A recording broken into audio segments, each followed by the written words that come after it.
नमस्कार। विश्व न्यूज 24/7 में आप सभी को सुस्वागतम। दर्शक, भारत और पाकिस्तान के बीच पिछले कई दिनों से तनाव देखने को मिल रहा था। दोनों देशों के बीच जंग के हालात बने हुए थे। हालांकि 10 मई शाम 5 बजे सीज़फायर का ऐलान हो गया। इसका बाद भी कई इलाकों में पाकिस्तान की गोलीबारी जारी रही।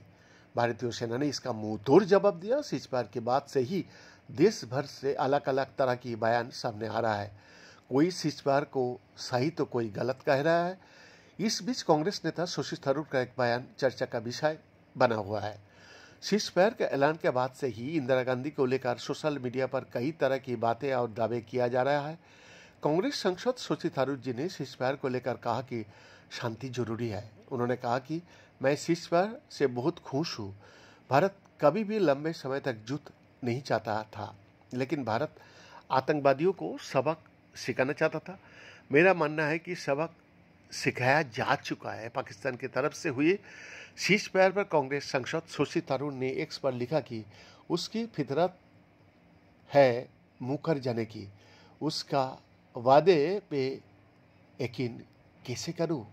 शशि थरूर जी ने कहा कि हम उस स्थिति में पहुंच गए थे जहां तनाव बेवजह नियंत्रण से बाहर हो रहा था।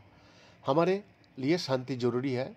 सच तो ये है कि 1971 की परिस्थितियां 2025 की परिस्थितियां नहीं है। आज मतभेद है। ये ऐसा युद्ध नहीं था जिसे हम जारी रखना चाहते थे। हम बस आतंकवादियों को सबक सिखाना चाहते थे और ये सबक सिखाया जा चुका है। मुझे यकीन है कि सरकार पहलगांव हमले में शामिल आतंकियों को कड़ी से कड़ी सजा देगी और जल्द ही उनकी पहचान भी किया जाएगी। शशि थरूर जी ने कहा कि देश के मौजूदा हालातों की तुलना साल 1971 से किया जा रही है।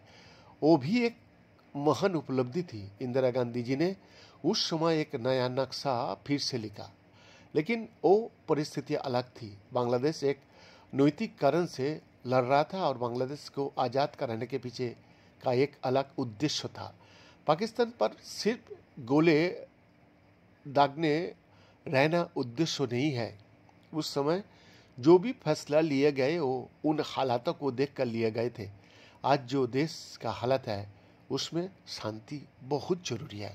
बीएन का एक्सक्लूसिव रिपोर्ट, विश्व न्यूज 24/7 रांची।